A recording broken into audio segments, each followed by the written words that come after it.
What's good, YouTube? We back in the basketball trenches with some more good content, and today we got another banger. I wanted to introduce this one to y'all. I'm pretty sure everybody was thinking the same thing I'm thinking, but 29 teams slept on this young man, and one team picked him up. Luckily, this team just came out the playoffs, so they have a chance to get right back in it. But first, make sure you like, comment, subscribe, click that notification bell to stay updated on all content, and stay plugged in like an extension cord. Let's get it, baby. Jaden Hardy. We got to talk about this one. Jaden Hardy, drafted 37th overall, but he scored one of the highest amount of points in the summer league thus far out of most of the players. He's also one of the smaller players coming out of the draft.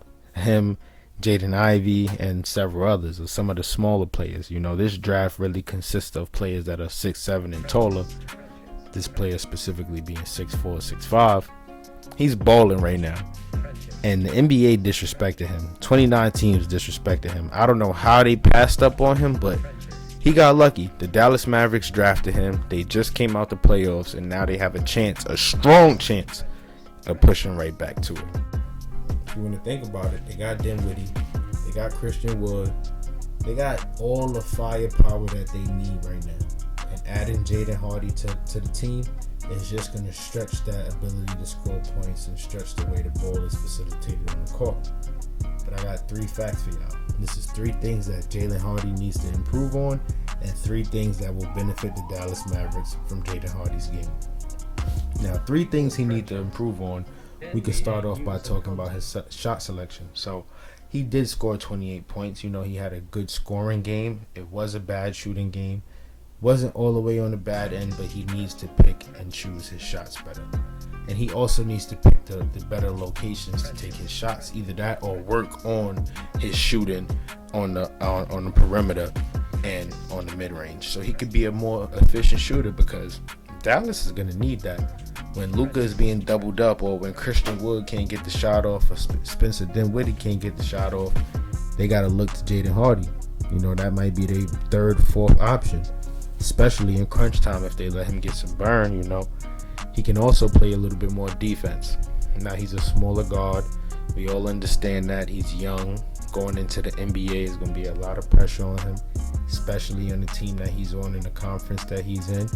The way they're going to be balling, they're going to expect the most from him. And he has to live up to those expectations. Now, so far, it's been looking good.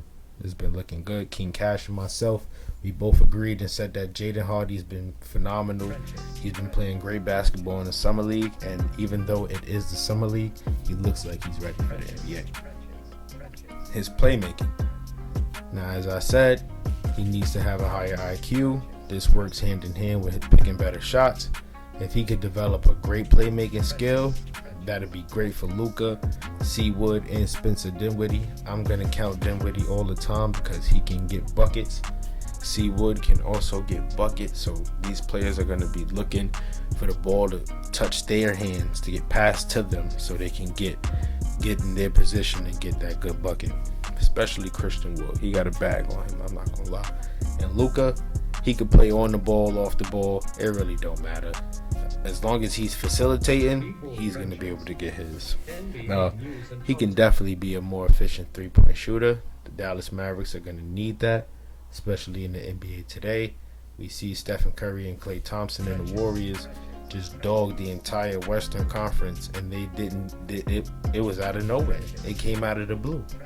A lot of people expected it, but you know, it was some pretty tough competition they had to play against. You know, Memphis, Minnesota.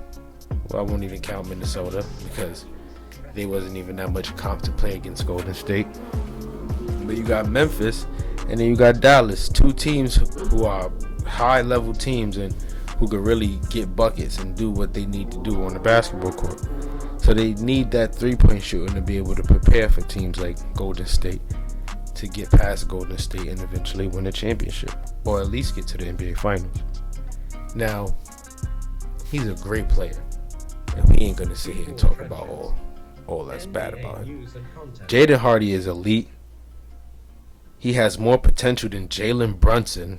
Really want to put that out there, New York Knicks wasted money on Jalen Brunson. I'm not going to sit here and be a hater, but they could have paid him a little less money for the potential that he comes to the team with in the bag that he brings. Now, he has way more potential than Jalen Brunson, though. Jaden Hardy, young, athletic. He's only going to continue to get better. He can control the tempo, he can shoot over defenders, and he's a pure scorer who can rebound. Now, it don't get no better than that as far as two guards or playing at the three or just having to switch on and off here and there. It don't get no better than that, which is why I don't understand why the NBA or 2019, shall I say, disrespected this young man like this. The NBA season is going to be beautiful to watch because there's a lot of rookies right now who can play great high-level basketball. And for a 37th pick, Jaden Hardy is one of them. He should have been a 1 through 5 first-round pick. But we ain't going to speak on that. We're going to let the action speak, and we're going to continue to geek. Make sure y'all like, comment, subscribe, and click that notification bell to stay up to date on all the drops. Let's get it, baby. Equal Trenches. NBA news and content.